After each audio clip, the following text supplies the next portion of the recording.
Retreat to quarters.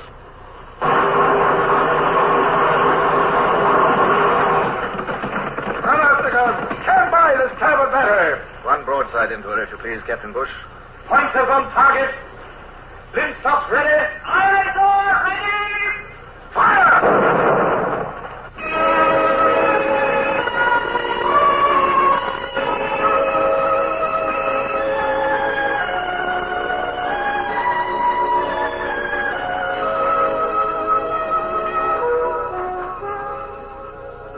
Death was everywhere that summer, both outside Riga and within our defense lines.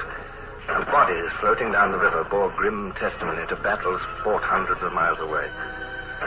How I longed to be rid of the sickening stench of war and to be home again with my wife Barbara and Richard, my little son. The cutter Clam had just arrived with mail, and Barbara's latest letter sharpened my homesickness. My beloved husband, the household here at Smallbridge has undergone an important transformation. Little Richard is no longer a baby, but has been put into small clothes. Breeches, if you please. But if you could see him, I think you would agree that your little Richard carries himself like a gentleman, except that he sits down rather suddenly now and then, usually in mud puddles, and he still loves to dig holes in the ground around the shrubbery. He exhibits both physically and morally a partiality for the soil which appears odd in the son of such a distinguished sailor. But in other ways, he reminds me more and more of you each day. If your first wife was still alive, she could not possibly love him better than I do. Let us forget the word stepson ever existed. When I have completed this letter, I shall have him affix his mark, and I dare say he will add such grubby fingerprints as will further identify his signature. I fought down the longing that her words brought, but I couldn't repress a surge of hope as I picked up the dispatches which had been delivered to my cabin with Barbara's letter. New orders from the Admiralty in London. Perhaps at last I was to return to England. This could mean my release. Their lordships desire me to advise you that the government attaches the greatest importance to maintaining the defense of Riga. They instruct me to inform you that they consider the safety of your squadron as secondary to the fate of Riga and its Russian defenders. Riga is the single most defensible point of Bonaparte's road to St. Petersburg, and it must be protected to the last man and ship. They charge you on your peril to remain in your present position and to do all in your power to prevent the enemy from continuing his march.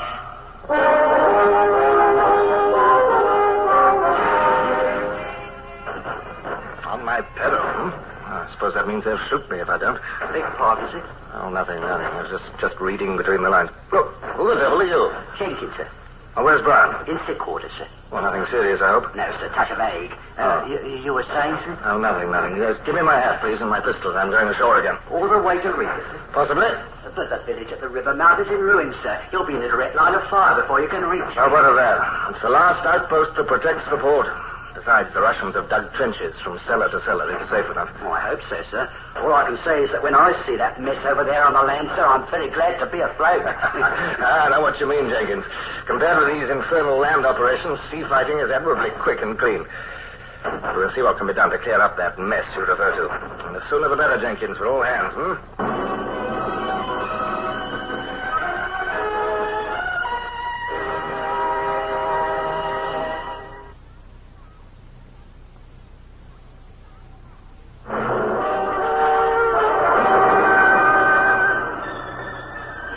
gig and had myself rowed ashore. I took along one of my young officers from the Nonsuch, Lieutenant First.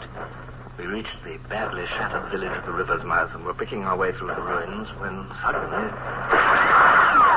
That was close. You'd better make for that trench over there. Oh, no, the bullets are merely ricocheting over here from the bombardment on the ramparts, Mr. Hurst. They're not shooting at us. We'll use this trench. Yes. Now, this should take us to the cellar of the church. Well, thank heaven the old church is still standing.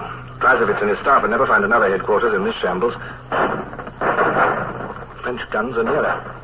They must have advanced their positions. Well, Colonel von Kreisowitz will give us all the details. Complete, you may be sure, with a mathematical forecast of the enemy's intentions. I keep hearing about this Prussian von Clausewitz, and yet the Prussians are allied with Bonaparte. He's here. Von Clausewitz left his own country in order to fight Bonaparte. But do you trust him? Oh, yes. A man of principle and talented, besides. Oh, but I shall never get used to land operations, I'm afraid. These correct soldiers with their correct tactics and the way they condescend to ships. Oh, You'll hear.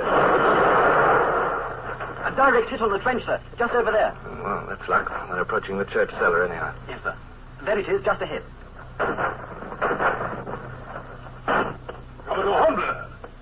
It is good to see you. Colonel von Clausewitz, how goes the defense? Very well, all things considered. Of course, the French are making progress. No matter what we do, this village is doomed. Oh? If you would care for a prediction of the enemy's exact position, it will be tomorrow, sundown. Well, if you don't mind, I'm rather more interested in the enemy's exact position as it is today. Very good. If you will climb up into the tower with me, I will point out their latest gains. This stairway over here will take us up into the belfry. Excellent. Come along, Mr. Hurd. Aye. You will see that the French sappers have approached dangerously near our earthworks. All we can hope to do is to delay the inevitable. Then Riga will be next. Oh, come now. Don't sound so cheerful. After all, we should be able to do a little better than that, You think so? Wait until you see. The village is already more than half surrounded. Here we are in the tower. The gallery on which we stood before is gone, you will note, sir. But if you come to this window, you will observe, as you can see, the village is a mass of ruins. But why is there so little firing from your own battery, sir? Too many of our gunners have been killed. Too many of our guns destroyed, my young friend. Since our men and equipment are so scarce, we must preserve them for the enemy's final assault. And when do you estimate that assault will come, Colonel? According to my calculations, they will be ready to storm the newest breach they have made in our defenses. By the day after tomorrow. But the day after tomorrow? You mean we've just 48 hours then? Well, you should have told me sooner. I might have... We must be realistic. As a naval officer, you may not realize. Siege warfare is an exact science dating back hundreds of years. I'm sure you're right, but can't we leave the school books out of it this time and concentrate on those Frenchmen over there? Our next move at this point is obviously to make a limited sortie against the besiegers, if only to delay their assault by a few hours. Or else, all the authorities would agree that that is the correct procedure. And no one ever breaks the rules, is it? Well, confound it, man. If the French know a sortie is due, won't they prepare for one? Of course they is. Well, then what's the point? A sortie is our one logical course. Logic. Their move, our move. It's like a chess game, Clausewitz. Can't we move out of turn for once, do something they won't expect? Well, you have perhaps a better suggestion, Colonel. Well, perhaps I haven't, after all.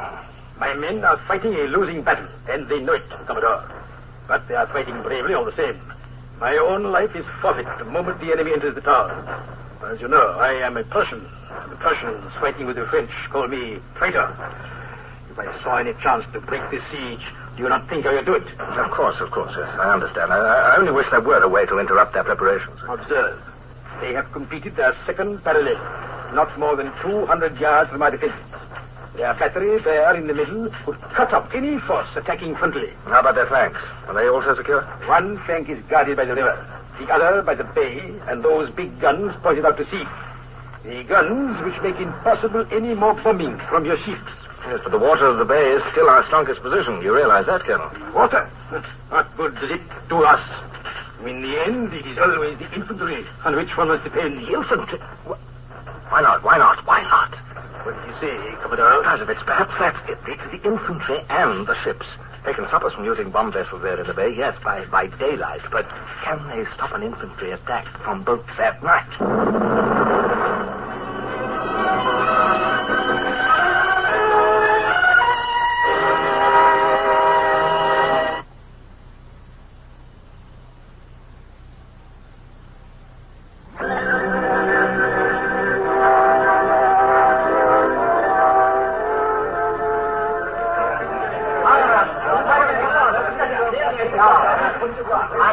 You understand the orders, Mr. Duncan. At dawn, we strike the French flank that is resting on the bay. Yes, sir. Mr. Freeman? Aye, sir. Mr. Davis? Aye, sir. Remember what I said about keeping the landing force together. All must reach the shore at once. No landing in driblets. Are the troops allocated to particular barges? Well, they will be, Duncan, as soon as I can confer with the Russian staff. Where do we pick them up, sir? Well, they'll be marched to that point on the river which I indicated on our chart, remember? Well, of course, our own boat's crews will man the barges. Oh, Captain Bush, you look as if you had some news. I have, sir. Mr. Adams has just returned from his mission in Riga. Says the river barges you asked the Russians for are being ready. Very good, Captain Bush. Sail on the starboard bow! Keep flying the Russian colors! Excellent. That must be the Russian generals from Riga. I got word to them before I came aboard. And so at dawn, we surprised the French just here, from the bay, you understand? From the bay? Yes, General. My men will handle the barges which will carry in your troops. Now, here is the French flank where they've set up their shore battery. Will you attack there, General Shevtov? Is that understood? Yes, understood. Storming of the earthworks farther up the shore. May we entrust that phase to General Kerdensky? Yes, yes. What? I thought you spoke no English, General Kerdensky. He does not. Yes is the only word he knows. Oh. Is that not true, Kleczynski? Yes. Yeah, but you will make sure that he understands, eh? Oh, understood. Well, I needn't tell you the importance of preventing Riga's fall. Even if Napoleon's forces are turned back before Moscow, we're the last block on his road to St. Petersburg. We will stop them in the south. We will stop them in the north.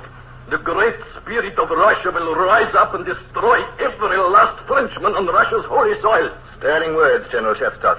Your men will have a chance to put them into action very soon. Sir! Yes, come in, Bush. What is it? Come in. Governor Esnov from Riga, sir.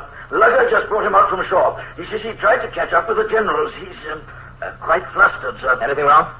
He's coming down. He'll tell you himself. Commodore Hornblower. Commodore Hornblower. Yes. Something most terrible has happened. What is it, Governor? Terrible news. It has just come. Moscow has fallen. What? Moskva, Kleczynski. Moskva. Well, all the more important that we do our job well, gentlemen. Stop the French here, and you save St. Petersburg. It's bad news, but we must hold firm to our plan. A dawn attack.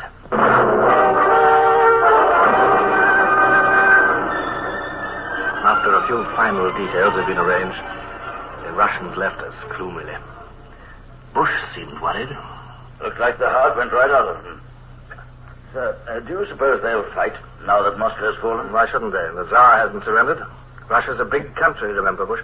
There'll be English lives at stake tonight, too, sir. I'm aware of that. There always are.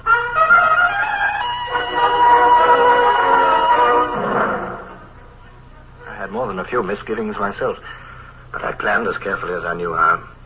Back on shore, I discussed the scheme with Clausewitz, and by midnight all arrangements were completed.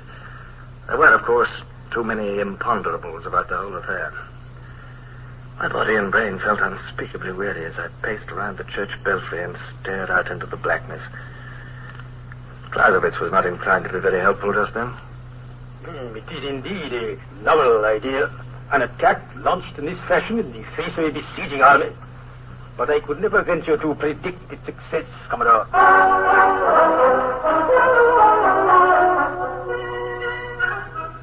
Still, the waiting was difficult. Was it my imagination, or was there a strange tension about the French camp? A few bivouac fires dotted the night. Everywhere else lay stillness and uncertainty. In its very silence, the enemy seemed to crouch, waiting. What was that, Clausewitz? Nervous sentry, probably. No doubt you're right. Are your men alerted for anything that may happen? Of course. Good. There is nothing we can do until dawn, Commodore. Why do you not quest yourself very well? There is the pallet of straw over there in the corner. Sleep is out of the question, Clausewitz. Though I am tired. It's strange. You know, the stars seem 3 times their proper size. My knees. Yes, I will just sit down and rest a moment. Must rest my eyes, too. I regret he had no better accommodation. This straw does nicely. What was that? That one almost hit the church. Do you feel the whole tower tremble? This is a slightly risky approach of yours, I must say, Colonel. So the French decided to break the rules at the same time we did, huh? Perhaps you prefer the cellar, Commodore. It is safer there. No, thank you, Colonel. I shall stay here. How much of this kind of battering can your defenses stand, Clausewitz? The French are trying to storm the breach they made in our ramparts. I have just sent more men to defend it. They may hold there for a short time, but... Well... Now I appreciate your strategy in conserving guns and men. Your men are fighting well down there, in spite of darkness and surprise. Congratulations, Colonel. Thank you, Commodore. And I, since you are generous, I must admit to you, my calculations were somewhat incorrect. Oh, well. I did not think the French assault would come so soon. Well, if your men could hold out until our landing force attacks... We'll do our best, even after they storm the reach. As they will do, of course. Well, Mr. Hurst, have you any news? No, sir. I went to the riverbank and slipped up as far as the bay shore as I could. No sign of the barges yet, sir. It was too dark to see farther. Well, keep your eye open for a signal flare from the bay. That'll mean our men are starting in. Well, quite a show, eh, Mr. Hurst? I've never seen anything like it, sir. There are fewer flashes from the starboard section of our lines, you noticed? Yes. What does that mean, sir? It means that most of our gunners are dead.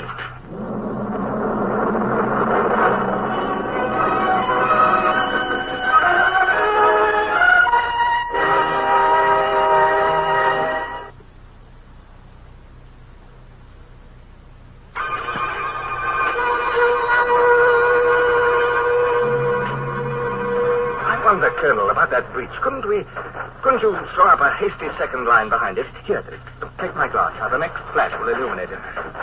There, do you see? There's natural cover there, rocks, a few ruins.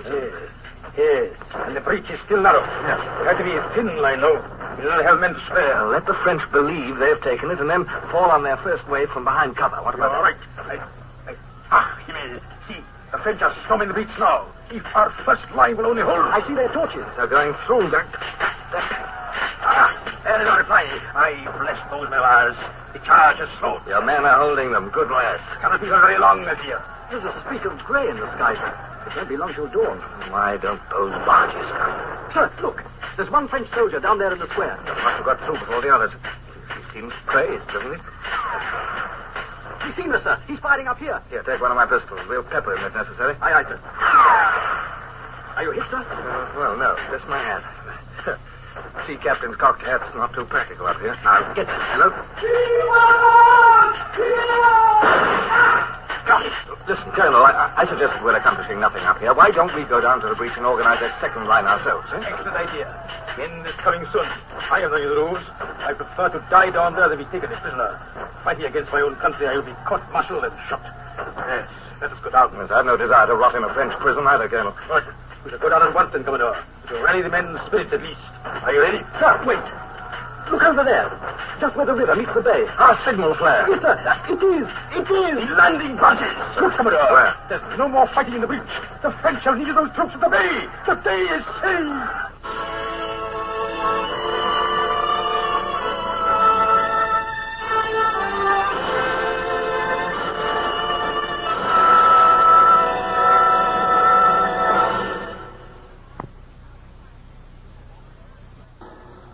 Horatio Hornblower, starring Michael Redgrave, is based on the novels by C.S. Forrester.